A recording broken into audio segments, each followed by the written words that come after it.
Okay, I don't know where I'm gonna go with this, but I've been drawing a lot lately, last couple of days anyway, and we'll see what happens. Okay, so we're talking last time about ground to ground communication. Um, be sure to check out the two websites are zchg.org and wecharge.com. No e at the end. Um, if you've got I'm shooting for a 10-kilometer range. If you've got a 10-kilometer range, um, and you've got the operating system, basically CHG developed the world's first blockchain-based operating system on the Raspberry Pi.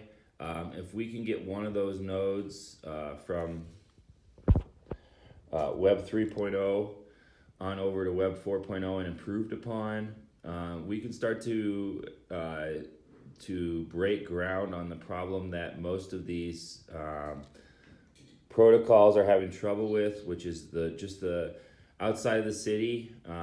You want to have enough range and you want to have enough bandwidth. So the idea being, if you communicate,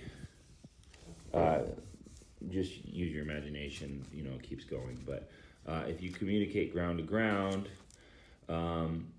you can probably get to 10 kilometers with pretty good throughput pretty easily. And then each node also has the above ground capability. So you can even probably skip a node, get to 20 kilometers, for example, underground. And then you have the above ground for your moving things, your cars, being able to connect wirelessly. Something that's moving is going to have trouble with the below ground because of the deflection of the ground itself. There's sort of two different mediums, sort of like if you were to skip across water too quickly with a bullet, or even like if you belly slammed the water. It's that those two mediums going from one to the other, it just doesn't work. At least not without quite a bit of development or thought. I haven't really thought about it, but don't really need to think about it, because if you've got a node at each point that converts the ground to ground communications to the above ground, sort of solves that anyway. So throughput, if I've got a node that's sort of reliant upon several nodes down the way, you can see A transmits to B, B transmits to C, C transmits to D, D transmits to E. And by the end, all this traffic has to go through these singular point, a single line in this example. And so it's a throughput problem at that point. So you want to make sure that you've compressed your data really well. There's two aspects of this, in my opinion. There's the public information. You want to have every movie at your fingertips, every PDF ever made, every song ever made, et cetera, et cetera. That's all public information that you sort of want to have balled up, prepackaged really well. You prepackage really well at sort of prior, and then you would either, I suppose you could just create a tarball and not even need a network at all, and then you would just have a big old bundle of data. But another way you could do it is to have decent enough throughput such that you could access each individual aspect of the data balls, essentially one frame or one video at a time. I talk next pretty soon here, going this way actually, about being able to access your data. All you have to be able to access is one. I picked 1080 because that's the best frame rate. 1080 at 60 hertz is probably, even 30 hertz is fine. So you need 8 to 12 megabits per second. Audio being 192 kilobits per second for pre-clean audio. That's in the digital world. Now I'm talking previously and going forward about tertiary logic, which is analog. So the bit rate changes, but you get the idea. If you can tar it up the public data, that's the one. And the other thing I was going to mention, the private side. Now your private side, you might be sending a big file. Most of the time, private side, you're not sending that much information. It might be an email or a text message, a series of text messages and photos. Oh, are you okay, hon? Go to mama, go to mama. Go to mama, go to mama. This is why we need funding, guys. Okay. Hon. So, just going down the list. So I was saying private as distinct from public information. Public is either going to be high bandwidth, high throughput, or high storage capacity. But the better your compression, I theoretically believe you can get with good compression even your local storage down, or the size of your tarball, or the size of your total file down to almost nothing. We'll get to that too. But anyway, there's some demands as before. You want your cryptographically complete OS. That's a privacy thing for the private communications, as well as even your public that you're picking up. You don't want people spying on you what you're picking up, and that goes. I cover in the forum. That relates to your hardware. Down to redoing everything. It was a year or two ago. It was discovered there was a vulnerability in processors whereby you could essentially be spied upon vis-a-vis your processor hardware. So that was a hardware thing that nobody could detect, a vulnerability of processors for years and years and years. And the only thing to do about it was to get a different processor. So you have to think about your hardware, going to tertiary hardware. Again, go to my post on the Web 4.0 roadmap on zchg.org, where I talk about that a little bit. Your operating system could be a vulnerability, and that's sort of why we're starting over with the operating system as well. We've already made a lot of groundwork on that with Web 3.0, the CHG, the world's first blockchain-based operating system on Raspberry Pi, et cetera, et cetera. So yeah, the tertiary protocol, both software and hardware, it's essential to think about the privacy concerns, both in terms of the public viewing and usage and the private viewing and usage. Essentially, it's nobody's business but your own what you're doing on the internet. If you're savvy to it, there are organizations out there, through certain three-letter organizations, who don't share that belief with you. And so there's the illusion of privacy, and then there's actually privacy. And the way you get to actually privacy and know for sure is you want to have as simple as possible. So you want to have it as open source as possible, so that anybody anywhere can audit it. Encryption protocol goes both for thinking about hardware and software. So as before, I'm trying to remember why I said not necessary, assuming one. I might have to revisit that later when I remember why I said that. But yeah, so you got your bandwidth stress point. So you really also want to think about your packet optimization. A should not need to send B's packets. So your address packets and your packet bundling, how it's optimized, really makes it so that it's a smooth operation to go from E to A only receiving what A needs, A only sending what A needs. Some of that is pretty straightforward and simple in the preceding Web 2.0, but in Web 3.0 it's a little more difficult to think about, because with the end-to-end encryption, with the way data moves ad hoc, you really have to rethink addressing packets. Batman comes to mind as a potential solution. That's an open source GitHub library, Batman. Look that one up. And then I talked before about the wireless band, grounded and wireless, and how those two can work together, and how we can quickly scale using that idea.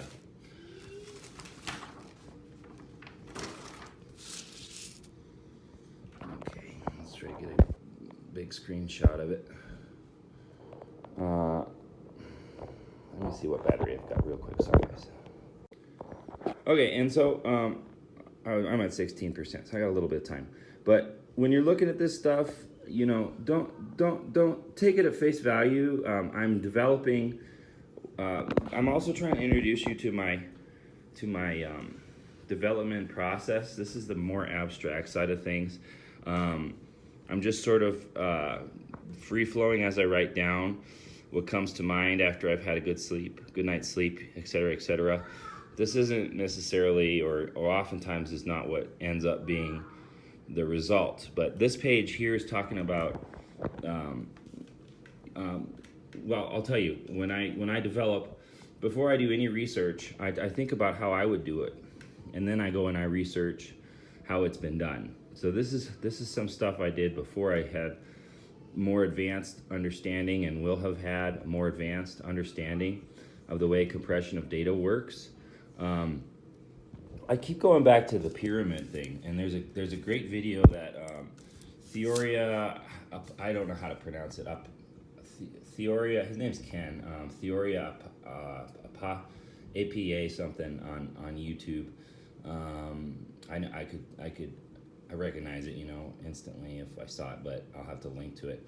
He talks about how the pyramids were constructed, one layer at a time. So each layer going up, being a spiral, and there's a spiral inside of that pyramid. And with respect to data and DNA for that matter, you've got two spirals and that's also the Fibonacci sequence, by the way, or could be. You got two spirals that are going against one another, that are essentially equal and opposite. But the composition of that, with a pyramid, it's sort of a basic structure, you know, sort of a brick with some cool features on the inside that they, but anyway, they built it with a spiral, he was saying. And I would sort of concur, but also I think with respect to the creation of data or the compression of data, it's a similar thing, only you can do it twice, and you can do it forward and reverse. The way computers think, it's pretty crazy. They can take in, you know, the time is not linear to a computer. Time can go forward, time can go backward. Space can go forward, space can go backward. Where do I talk about? Hold on 1 second, let me find it.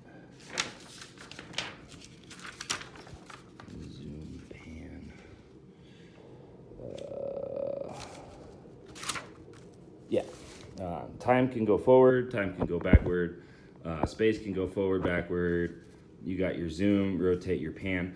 All that, it's on a certain layer, it becomes, the way it's packaged, the way it's bundled, it becomes ubiquitous. You've got it's sort of like a CAD file. I'll run over to this. I might have to jump around, and this is sort of how my brain works, so I apologize.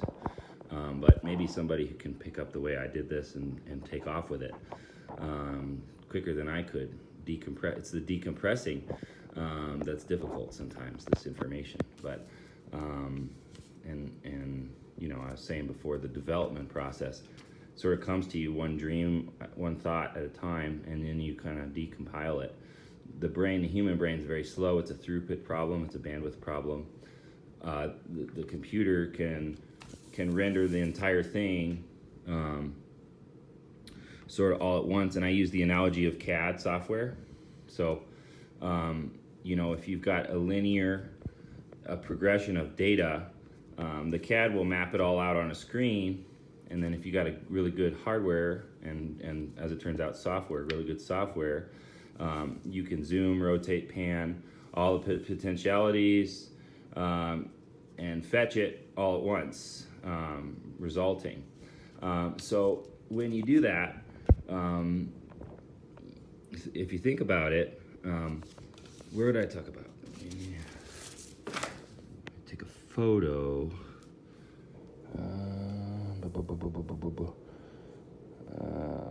I'll get to it in any case. I should probably slow down for you guys.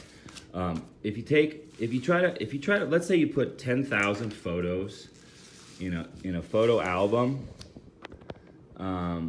If you put 10,000 photos in a photo album, and you try to load them all at once, it'll load them one at a time. You know, it'll go. This isn't why I drew this, but I'll try to explain it to you. Like a Apple Photos. You go 1, 2, 3, 4, 5. It'll load them all one at a time. So if you scroll down really fast, Facebook is the worst at this. If you scroll down really fast, it'll load, and then it'll one at a time catch up. But what you actually want when you're decompressing data, you actually want to be able to access it all at the same time. One big ass tar file, or bundling of data that is heavily compressed but also heavily accessible. So on this page, I'm talking about the hardware and the hardware side of things, how you could go about rapidly addressing information, and the software side, how you can go about rapidly addressing information. So the software side, like I was saying before, it's like a CAD file, and once whatever you've rendered, whatever object you've rendered, it could be, it could be this and this. I'm trying to grab stuff around me that's not going to invade my own privacy. Or this, let's say these three things are all being, a 3D rendering of these objects existing in space. Well, once I've made a complete scan of this, once it's been perfectly compressed, once we've overcome the linear limitation of both the human way of the way the people are taught to address their own data. It's not necessarily how I address my data, but the same with a computer. That boom, boom, boom, one at a time way of accessing things. As soon as you go from linear to a CAD progression of your encoding, decoding, it becomes nonlinear. It becomes so that you can access it. Zoom, rotate, pan, scan, time, space, forward, backward, left and right, all at the same time, both hardware and software. So I don't want to start reading my own stuff, so go ahead and read it yourself at your leisure. But that's essentially where I'm going with these ideas for Web 4.0 and 5.0 and beyond. Let's see. So I was thinking about, over here, the way data is compressed, or could be compressed, prior to assuming more understanding of the way it's actually compressed. And you take two images, and I tried to make these the same thing except for the smiley face and the frowny face. Essentially, if you've got in a given video, if you've got a scene, all you need to know, if you want to compress it linearly, that is, all you need to know is you take the highest resolution version of that scene, the one that has the most data, and then everything else in that scene, all the computer has to know is what's different about it to compress it, and everything else can be thrown out. So think about that.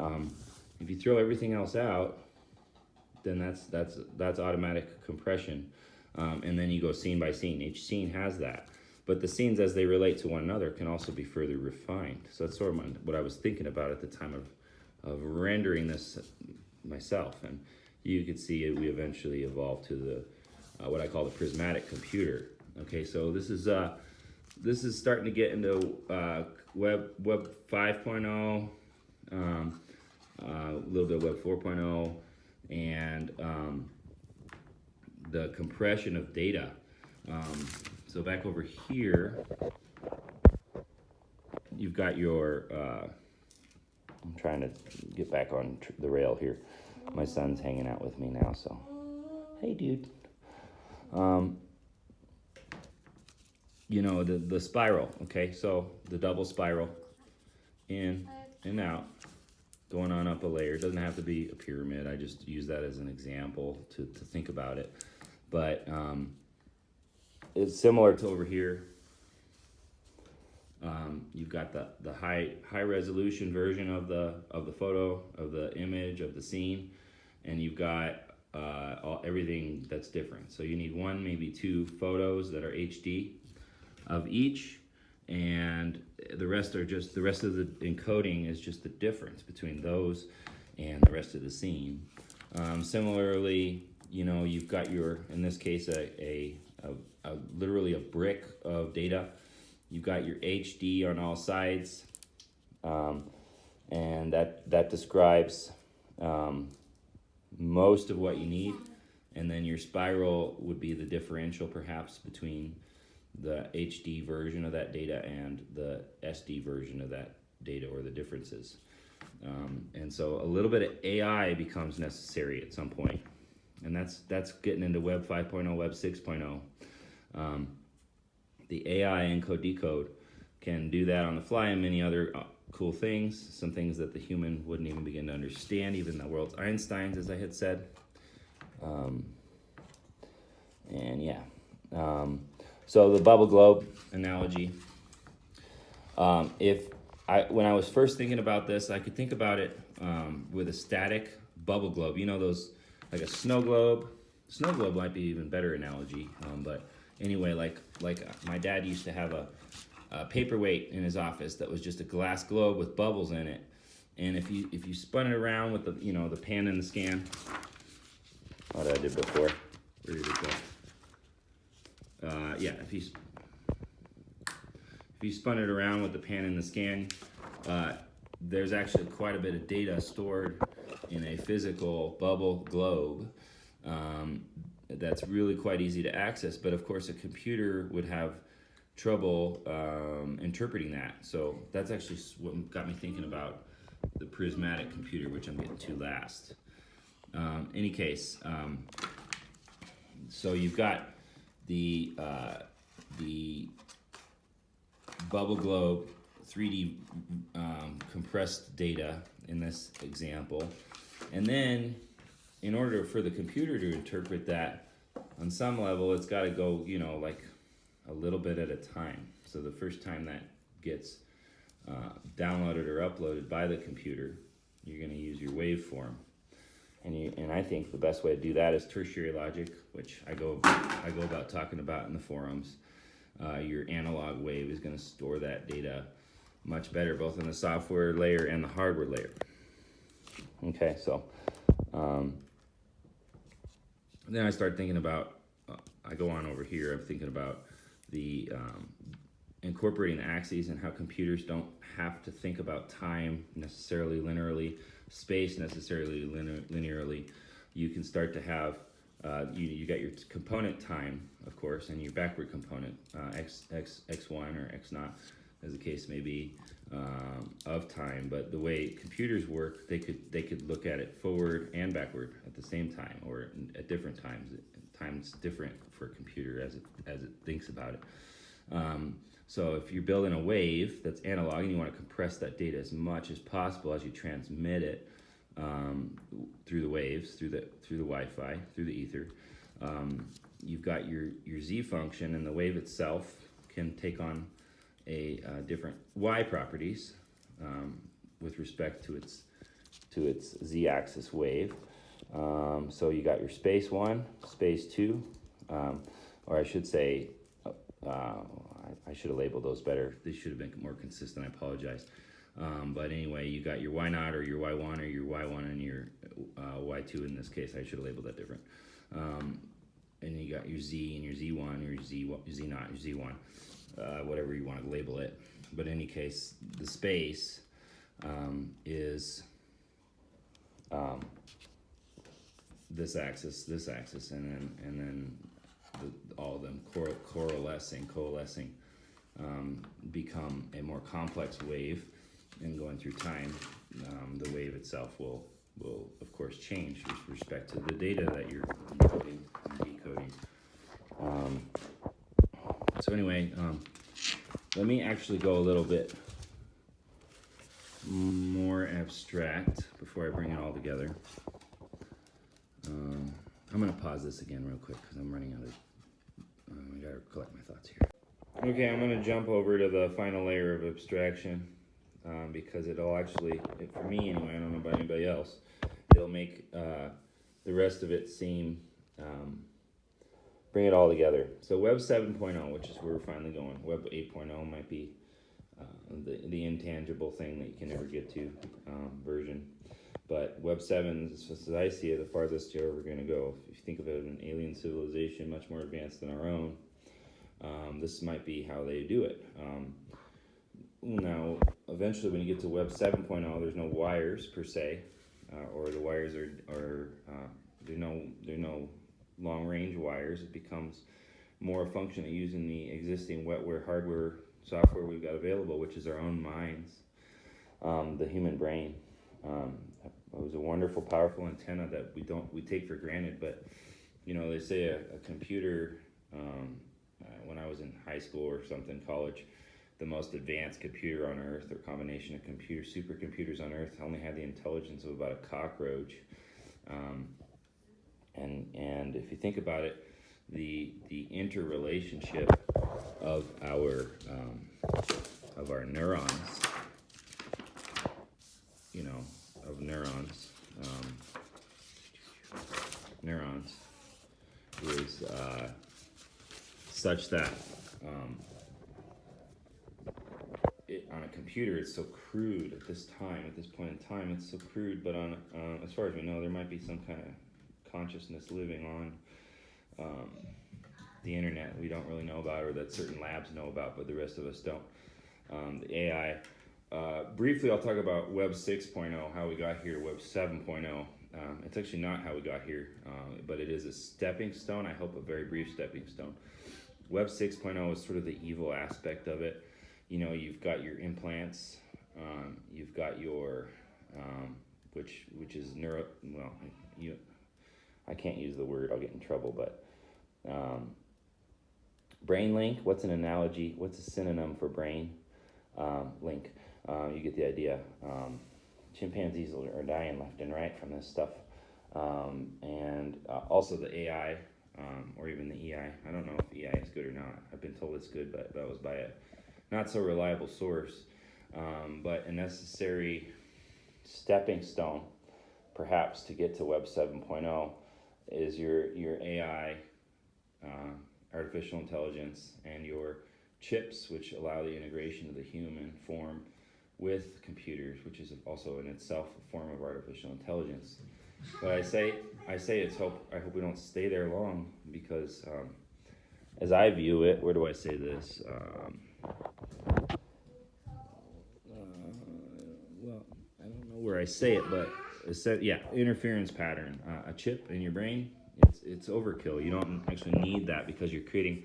If you've got if you've got, perfect. Sorry if this is gross cup, but if you've got two signals broadcasting back and forth to one another, boop, boop, boop, boop, boop, boop, boop, boop, they're going to create that interference pattern, and this phenomenon occurs. Honey, can you go to Mama, please? This phenomena occurs if you've got a microphone and a speaker hook up to one another. They'll bounce off of one another ad nauseum until you can essentially blow out your speakers, actually, if you turn it up enough or if you resonate enough. But that interference pattern, another analogy that's a little bit more peaceful is if you take a cube of of mirrors, one of which is a two-way mirror, and you look inside that and you flash a light, you'll see infinity. And so that's a peaceful version of it, but a not so peaceful version of it is the brain implant. So it might also be what causes evil. I don't know. But essentially, when you've got those two signals that are essentially the same signal bouncing off of one another over and over again, it destroys stuff. It doesn't create stuff. So Web 6.0, I hope we get past it. As we progress and I might have drawn Web 6 wrong, because you're on that layer of development, these arrows might be backwards. But essentially, as you go forward, theoretically, your efficiency for each layer should increase, your throughput efficiency, your power efficiency, et cetera, your bandwidth capability should increase, but your necessary bandwidth should go down. So I was saying, yeah, your throughput, your necessary throughput goes down, and your capability of throughput goes up. So Web 7.0, the Prismatic Computer, is essentially, instead of trying to build a computer beside the human computer, which is the brain or the mind, it is essentially an antenna of the brain. An antenna, this is an eye, this essentially the ability to read the mind and project it as a ray onto what amounts to a prism. This is an abstract, so it's not necessarily going to be your prism in the end result, but a prism being a white light goes through, comes out the other side, a projection of that white light, which is a rainbow. Think of it like that. And so, as I develop, as I'm drawing the abstract, I don't think you necessarily need these other rays. You might only need one ray, one projection, but it came to mind, if you have two prisms, you can also render this in 3D. If you've got a substrate that is for example, smoke or something, or water with ionized water, you could see a 3D version of this.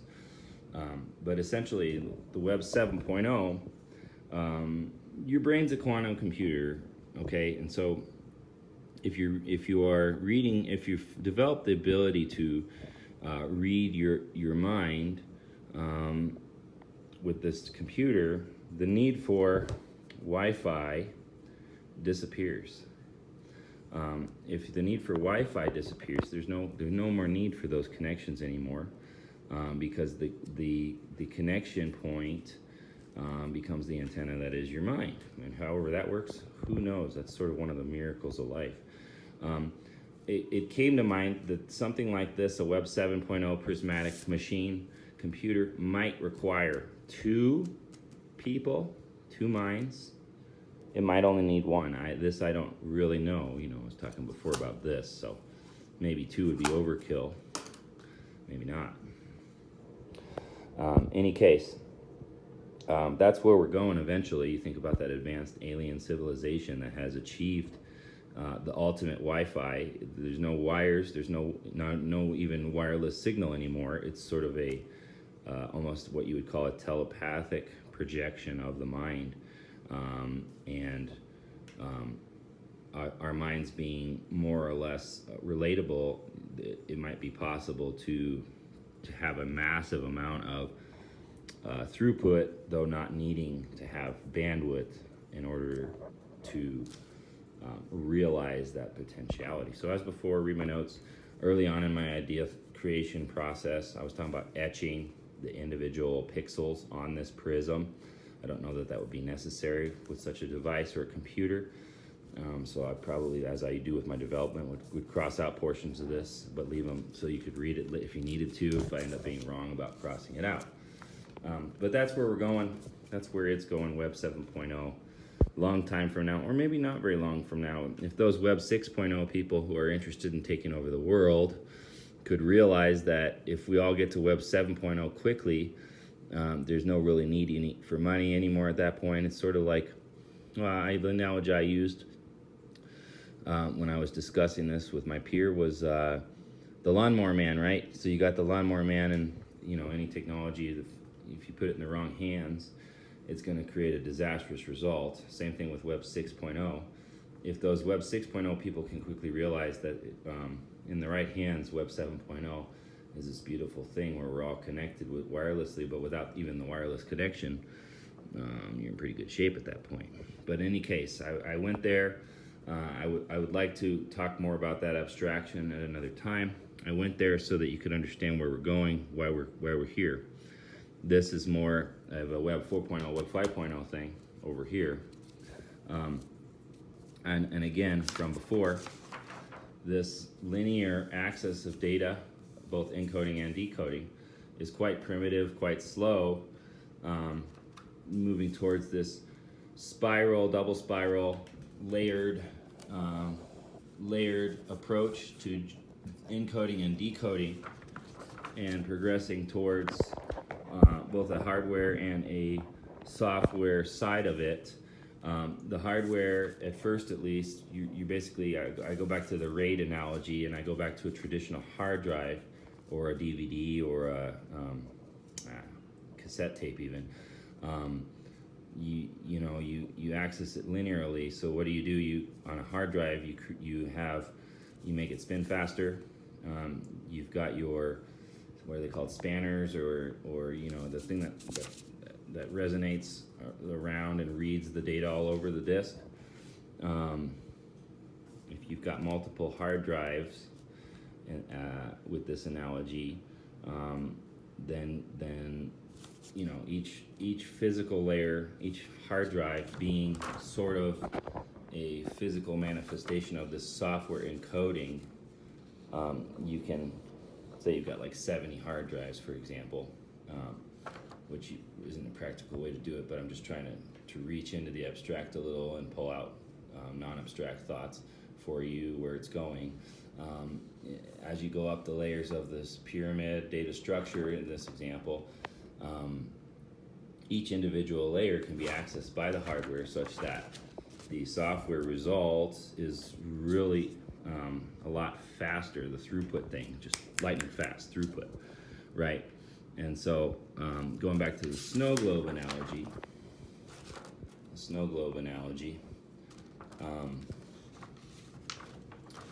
I've got that snow globe in my, I wish I just had a snow globe with me.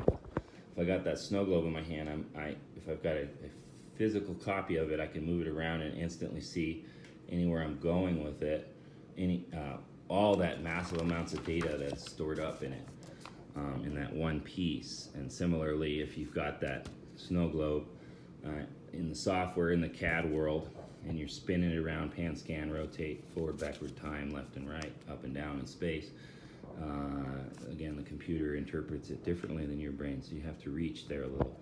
But when you do that, you've got one big ass tarball of data, all bound up into one file essentially. And so going back to what we were talking about at the beginning of this lecture, you've got your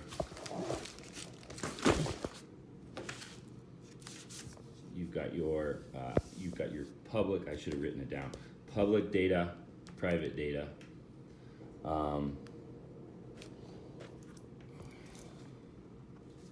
Public's just a big file that can even be called up for your encoded private data that lives encrypted on the public data. But as before, where we are now, which is a lot further back in time, unfortunately, you have to have your address packets and your packet bundling, because we've got that limited bandwidth, so we want to minimize our throughput for Web 4.0. But in the future, progressing towards the higher web versions, you've got your more and more data that is requiring less and less storage, hardware storage, as before. This is why I need to close up, because I'm starting to jump around, and we can start to break this down piece by piece a little later on. But going back over to my Web 3 through 7 chart, your bandwidth, the amount of bandwidth capabilities goes up, the necessary throughput, your necessary bandwidth or your throughput goes down with each progression. And so thinking about that, that progression of learning how to encode and decode much more efficiently, you can thereby Once you have it all tarballed up, you can pan, scan, rotate forward, backward, left, and right, up and down through space and time. And the computer layer of extraction, which I did not talk about, I'll mention it real quick. You know, in mathematics, I forget, I think it's Algebra 3, you'll learn in high school, the invisible number math. Well, it's come back to rear its ugly head.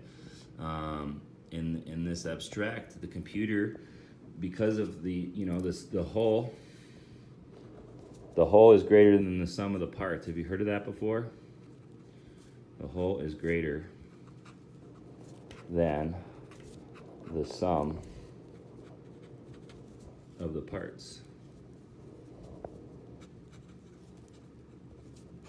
That really is true.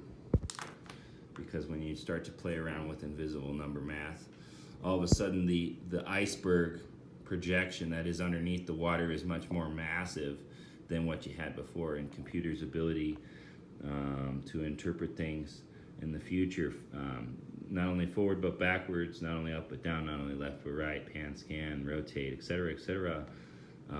You've got a massive amount of data tarballed up, accessible non-linearly at that point. All these neurons working together, sorry that one's upside down, I'm not going to flip it anymore, to create the end result, which is just a massive, let's see, end at the chart, a massive increase in your bandwidth, a massive decrease in the need for your bandwidth as you go, decrease in the need for power, more efficiency. ZCHG.org, WeCharge.com, doesn't really apply, but I'll mention it anyway, WECHARG.com, it does apply. That's how we're going to achieve the off-grid link between all of these neurons, up, down, left, right, forward, backward, in time, space, and computer space. Take care. My name's Joseph. I'm the founder of ZCHG.org. Have a nice day. All right, my daughter actually just gave me a good analogy for everything I just talked about. She was watching the Never-Ending Story, parts of it, on YouTube, and she went and she grabbed me this movie. That's pattern recognition, right? This goes both for the development process, which I'll talk a little more about in another video. Pattern recognition, the way that encoding, decoding can work the most optimized is, you know, you take an idea and you're able to recognize the patterns in that idea, and similar to how AI works, it pulls up the similar concepts. So my daughter, who's, you know, pretty smart, she went and she got this this movie and she showed it to me, you know, and then actually get a little personal for you, she got upset because I was working, I was so busy, and so she also relayed to me that emotional energy. So humans are able to transmit an enormous amount of information under the surface, even a little girl, an enormous amount of information under the surface that it, you know, just like I'm jumping around with all these ideas in my notebook, you know, jumping around. A little girl, even a little girl human, is able to send an enormous amount of information. She got mad at me because I didn't pay attention to her for a second. And that's relevant because we can relate to each other in ways that we don't even understand on the conscious layer, the ego layer, that the id does understand.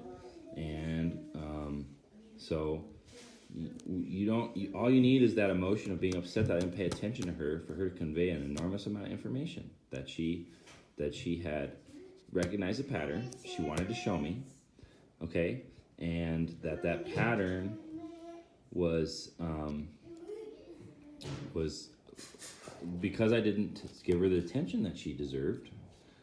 She conveyed to me immediately that I needed to pay attention to that pattern. And so now she's sitting on my lap and we're talking about this, and she was upset, but now she's not upset because she sent me that communication that, you know, maybe even a higher force needed for me to get in that moment, that she could share with me something, that a teachable moment, as a peer of mine once said, it was a teachable moment. And even, you know, it's almost like, folks, that Web 7.0,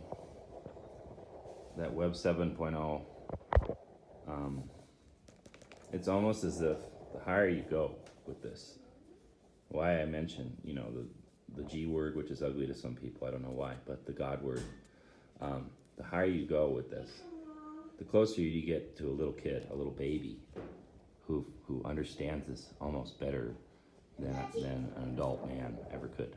So, food for thought.